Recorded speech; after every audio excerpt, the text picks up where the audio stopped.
नमस्कार, मैं श्यामगिरी। आप देख रहे हैं टीबीसीएन न्यूज। टीबीसीएन न्यूज में आप सभी दर्शकों का स्वागत है। मोदी सरकार द्वारा बुलाए गए सर्वदलीय बैठक के अंदर इंडिया गठबंधन की उपस्थिति और वॉकआउट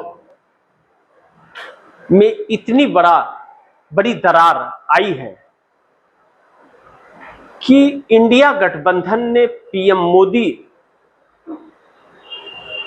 को एक जोर का झटका दिया है। सर्वदलीय बैठक में तब बात बिगड़ गई जब इंडिया गठबंधन ने वॉकआउट कर दिया और सरकार के होश उड़ गए। यह सरकार एक असंवैधानिक सरकार है। बार बार इस बात की पुष्टि यह सरकार कर रही है कि मोदी की अगुवाई में एक असंवैधानिक सरकार इस देश में चल रही है। इसकी पुष्टि कोई और नहीं, बार बार यही सरकार करती है। इंडिया गठबंधन ने वॉकआउट किया सर्वदलीय बैठक का।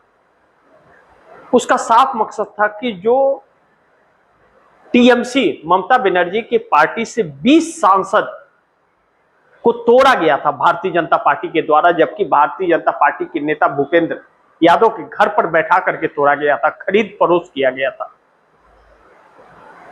बड़ी महत्वपूर्ण रहा कि उन सांसदों को कैसे मान्यता दी गई बैठने के लिए सर्वदलीय बैठक में, जबकि रिकॉर्ड में अभी भी टीएमसी के 28 सांसद हैं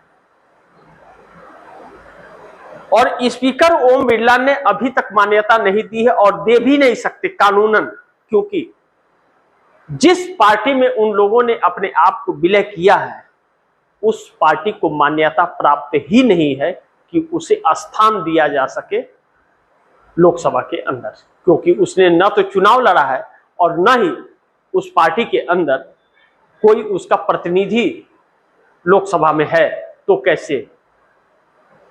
अब इन बातों को लेकर के असंवैधानिक बताते हुए इंडिया गठबंधन के सभी घटक दलों ने 214 सांसदों का नेतृत्व कर रही इंडिया गठबंधन वॉकआउट एकजुट होकर के कर दिया। जो इंडिया गठबंधन अलग थलग था वह एक नजर आया इस मुद्दे पर। अब 20 तारीख से पार्लियामेंट सेशन शुरू है और सर्वदलीय बैठक से ही हजारों सवाल।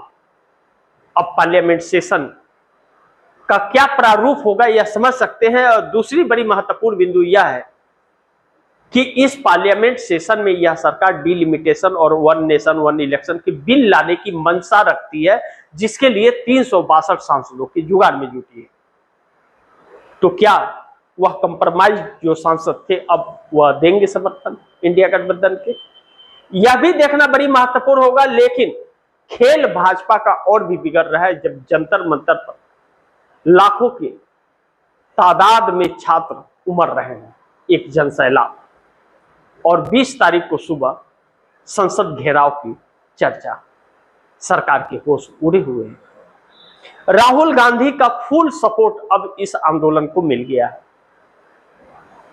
सोनम वांगचुक से मिलने जब पवन खेड़ा गए, इस बात की सहमति दिखाई कि सोनम वांगचुक के साथ कांग्रेस खड़ी है। अब इन चीजों को लेकर के सरकार यह उम्मीद नहीं की थी और सरकार की उम्मीद से उल्टा हो गया। लेकिन सोनम वांगचुक को जो जिस तरीके से दिल्ली पुलिस लेकर के गई या आरएसएस के गुंडे लेकर के गए, जिस तरह से कपड़ों में लपेटकर, और कहा जा रहा है कि चांटा भी मारा गया और गाली गलौज भी की गई, और सफदरजंग अस्पताल से जो बुलेटिन डॉक्टरों की रिलीज हो रही है या सरकार जो बता रही है वह संदेह के घेरे में है और सोनम वांगचुक की पत्नी से मिलने नहीं दिया जा रहा है, तो सोनम वांगचुक की पत्नी ने हाईकोर्ट का रुख किया। हाईकोर्ट का रुख करने के बाद अब माहौल बिगड़ गया है कि आखिर सोनम वांगचुक के पत्नी को क्यों नहीं मिलने दिया जा रहा है। और सफदरजंग अस्पताल के अंदर प्रशासन का एक बड़ी फौज लगा दी गई है, यानी कि सरकार डरी हुई है। और अब धर्मेंद्र प्रधान के इस्तीफा नहीं बल्कि प्रधानमंत्री नरेंद्र मोदी के इस्तीफे की मांग चल पड़ी है, तो सरकार के रातों की नींद उड़ गई है। और इस बीच पार्लियामेंट सेशन, छात्र जिस तरह से आक्रोशित है और भारतीय जनता पार्टी के नेताओं के बच्चे भी उसमें शामिल हो रहे हैं, यह सरकार के लिए दुर्भाग्यपूर्ण है। अब इन सभी के बीच जो सरकार के लिए एक नई संकट उत्पन्न हो रही है, सरकार इसे अब समझ पाना सरकार के लिए मुश्किल खड़ा हो रहा है। आने वाला वक्त जिस तरह से बदल रहा है लगातार और इंडिया गठबंधन के तेवर बदल रहे हैं, अब अगर राहुल गांधी को समर्थन इसका मिल गया, जिस तरह छात्रों का समर्थन मिल रहा है, और जिस तरह देहरादून के अंदर तकरीबन 5 लाख छात्र एकत्रित हुए थे, रजिस्ट्रेशन किए थे, इस सरकार के होश उड़ गए और छात्र राहुल गांधी के सपोर्ट में है।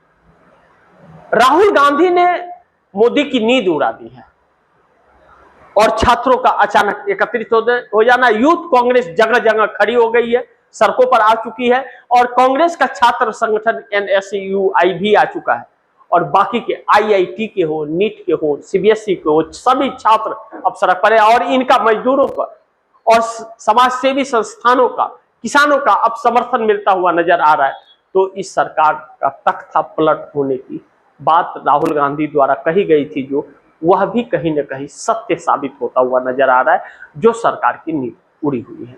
अब देखना यह महत्वपूर्ण होगा कि इंडिया गठबंधन के सांसदों को आमंत्रित किया गया है संसद घेराव में इन छात्रों के आंदोलन द्वारा। जब इंडिया गठबंधन के सभी पार्टियां जाकर के उन छात्रों को समर्थन की है, तो क्या संसद घेराव में यह पार्टियां उपस्थित होंगी उन छात्रों के साथ? तो पुलिस प्रशासन का रवैया क्या होगा और प्रारूप क्या होगा, इसी पर सब कुछ निर्धारित होगा कि पार्लियामेंट सेशन, मानसून सत्र जो शुरू हो रहा है 20 जुलाई से और 13 अगस्त तक, उसका रूप क्या होगा और सरकार का होने क्या वाला है। बाकी आप दर्शक क्या सोचते हैं, आप दर्शकों की क्या राय है, क्या सुझाव है, कमेंट बॉक्स में जरूर दीजिएगा।